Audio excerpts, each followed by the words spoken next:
beloved Boss Mike Cervera.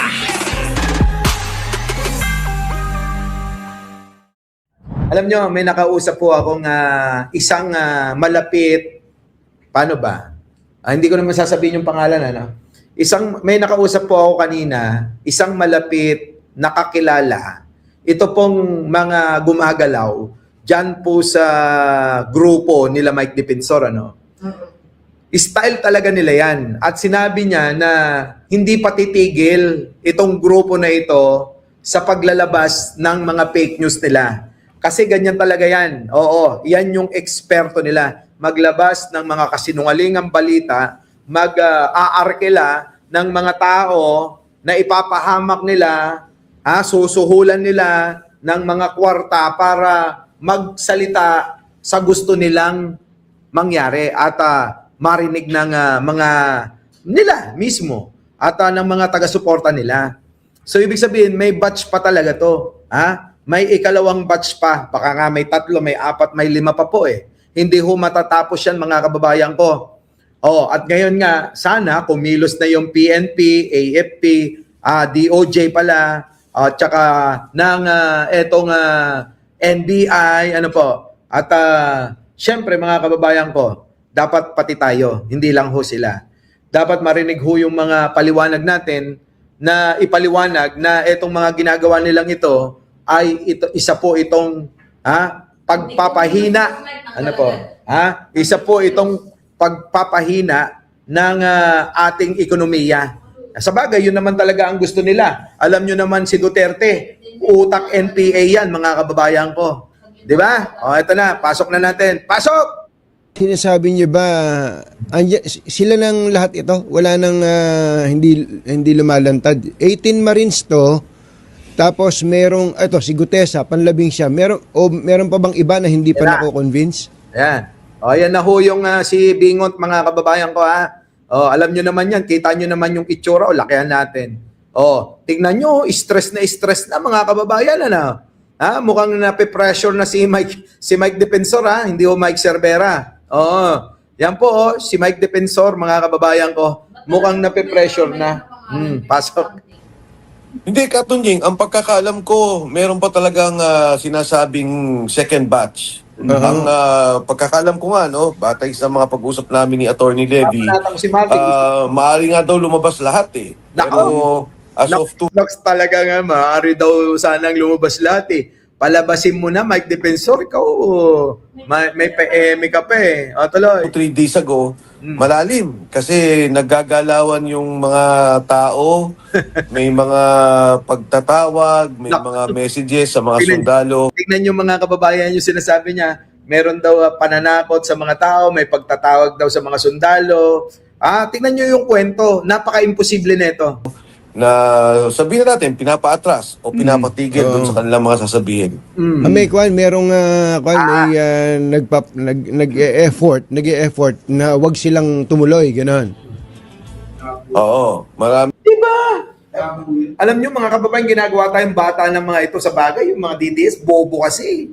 Kaya gustong-gusto nilang lokohin, mga kababayan ko eh. Pero tayo, hindi naman tayo ganyan mag-isip, sa mga ganyang mga kwento lang paniniwalaan natin na maging totoo. Marines yung mga yun, hindi basta-basta yung mga yun. Sa tingin mo, magpapadala sa takot yan. Kaya nga, sabi nga ni... Tulad yung sinabi ni Bato, Marines yan, tapos, yan ang Marines! Di ba? Tapos ngayon, matatakot lang. Di ba? Marines daw ho yan. Paano ngayon matatakot lang. Kung totoong mga Marines, hindi nga Marines yung iba 4 Kaya siguro natatakot kasi hindi nga Marines.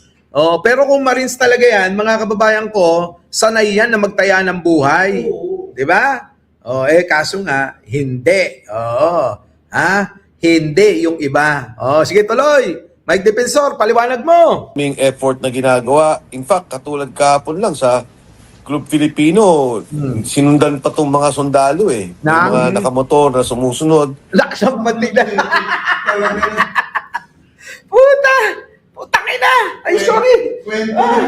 Kwento na yan Parang panaginip ko na lang yan Ay, nasabi ko may sumusunod na nakamotor. Sa dami ng nakamotor sa kalsada, paano mo nalalaman na may sumusunod sa kanya? Ano ba yan? Ano, pati yung, ano ba yan? Yung angkas. Angkas at saka move it. Lala move. Yung, Kwento na lang yun. ay, nako, ito talaga si Defensor, halatado mga kababayan na, itong mga moro-moro nila totoo, kalat na kalat mga kababayan, kalat na kalat ho, madumi, opo, lousy, sabi ni Attorney Claire Castro. At sinusundan sila, talagang pinipilit siguro na hindi mailabas to. Ano siguro, sinusundan sila, talagang pinipilit siguro na napigilan. Anong pigilan? Baka nakalimutan mo, Mike Defensor. Mas bumenta pa sa tao yung issue ni Mangusin kasi sabay kayo. Di ba? Mas nagkaroon ng interest yung tao sa issue ni Norman Mangusin kaysa sa pasabog nyo. Huli na dito na lang kayo sa dulo. Tapos hindi nyo pa pinulido. Kaya ngayon, ang nangyayari, ayan, sumambulat yung baho, nabisto kayo. Di ba? Tama, mga kababayan ko, tama? Di ba? Tama, di ba? Sige, eto na. Impormasyon na to. Ang sabi nila, may mga nagtitext, may mga tumatawag na kung maaari nga sana siguro, hindi naman sinasabing huminto ka agad. At sinasabi, Pakita mo nga yung nagtitext, yung tumatawag. Dapat meron pakita para maniwala yung mga tao. Hindi lang yung uso mo yung nakikita rito.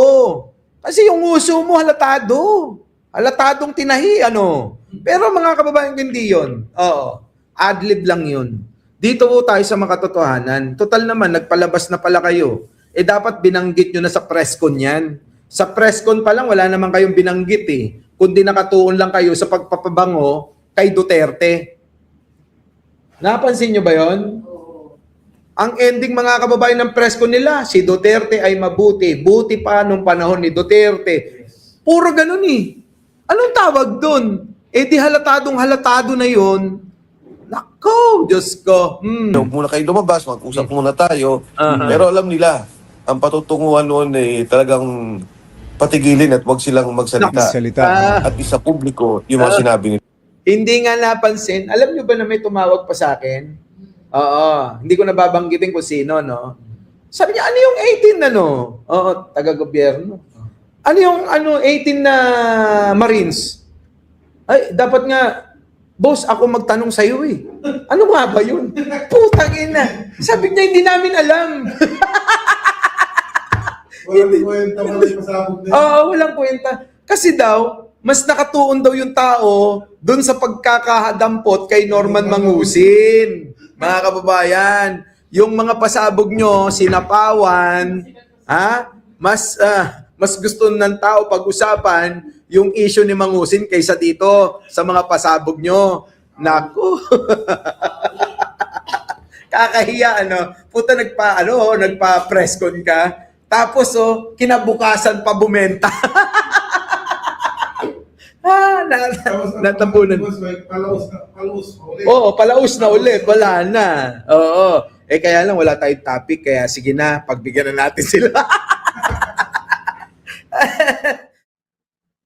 Our beloved Boss Mike.